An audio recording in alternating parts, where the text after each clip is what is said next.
Kabubog, saan ba tayo pwedeng maghanap ng aangkat ng mga binibili nating kalakal? Comment yan ng isang follower natin, ano. Siguro baguhan siyang junk shop kaya hindi niya pa alam ang mga kalakaran.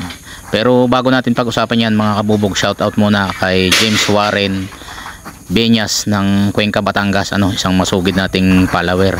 So yun na nga mga kabubog, pag-usapan natin, ano, saan ba tayo pwedeng maghanap ng aangkat ng ating mga kalakal na binibili kung tayo ay magtatayo ng junk shop, ano.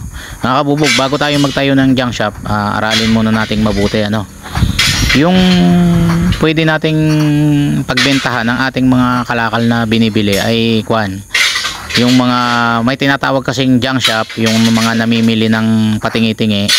Pagkatapos pag naka-isang load sila, ibebenta nila doon sa tinatawag na rektahan. Pag sinabing rektahan, yun yung halimbawa ay hugasan ng buti, o kaya ay presa ng bakal, o kaya ay UP-an ng lata, yung presa ng lata, presa ng yero. Pag nakakita kayo ng mga cubes na mga lata yero, yun yung tinatawag na rektahan, ano, yung kung magkarga sila ay trailer na, ano. So pwede lang tayong mag-deliver doon kung ang ating kalakal ay puro na. Halimbawa katulad niya ay kinakarga ko yan, purong buti yan, no. Yan, rekta tayo sa hugasan yan, dadalhin ko yan sa hugasan. Yung bakal, pwede rin tayong magrekta doon. Alam ko yun sa ibang mga lugar kalahating tinulada pataas eh. Pagka metal naman 100 kilo pataas, yun pwede na tayo magrekta. Purong bakal yun, hindi halo-halo. Ngayon pagka ang kalakal natin baguhan pa tayo, halo-halo pa, halimbawa eco-aid tayo o magbubuti, sa mga junk shop lang natin dadalhin yun, no? Halo-halo pa yun eh. Silang mag-iipon noon para maka-isang load, maka-isang truck, isang truck na lata, isang truck na bakal, isang truck na plastic, ano. Yung plastic irerekta natin yan sa gilingan pagka tayo ay junk shop na kaya na nating mag-ipon ng isang truck. Pwede nating ipahakot yan sa gilingan, ano ba, isang L, ano, no, kaya i-deliver natin isang L.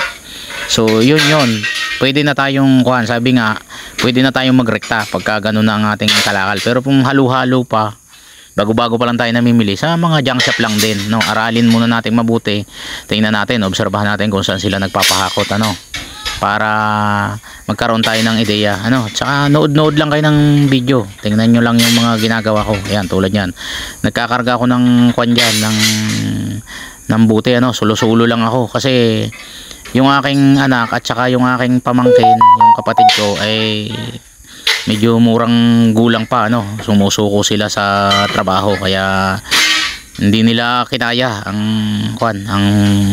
trabaho, nagpahinga, no. Yung isang pamangkin ko 4 na araw ng pahinga, ano. Yung kapatid ko naman nung malaman na siya ay sulo-sulo, hindi na muna jumuti kasi alam niya mahirapan siya eh.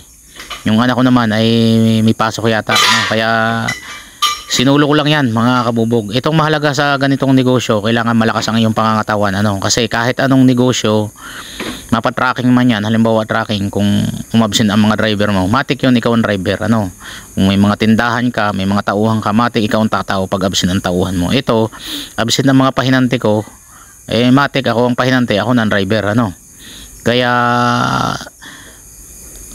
sinulo ko lang yan mga kabubog, 81 sako yan na bilog, i-deliver ko yan sa hugasan, i-deliver kong mag-isa yan, solo lang ako, gawa ng naawa naman ako dito sa mga pamangkin at kapatid ko na mga murang gulang pa kasi, nangangayaw pa, ano, bagamat sila'y tatlo, nagkasabay-sabay silang nangayaw, kaya ako naman sanay na ako sa mga ganyang trabaho.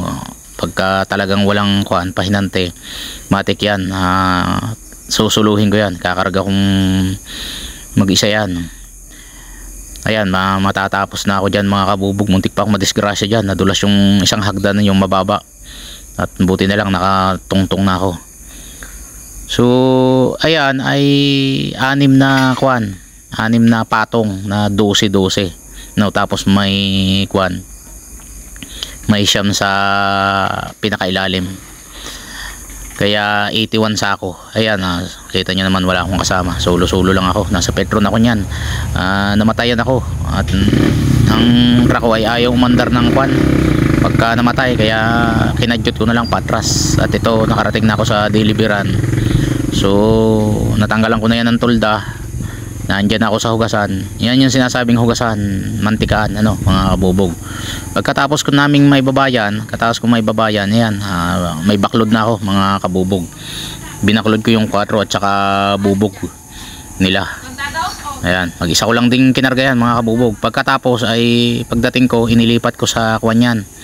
Inilipat ko dun sa isang rack sapagkat inire-ready ko para pang biyahe kinabukasan. Ayan, dinurog-durog ko pa yan at humakot pa ako ng yero niyan pagkatapos niyan, mga kabubog. Ayan, oh, tinitimbang namin sapagkat dagsa ang bakal, mga kabubog, at saka yero. Ang dami nagpapahakot, ang dami nagbebenta. Ayan nga, oh, nagkakarga pa ako hanggang sa kasalukuyan ng bakal at itatakbo yan madaling araw sapagkat may mga nag-update na na-deliveran na bumaba ng piso ang ating bakal. So yun lang muna, mga kabubog.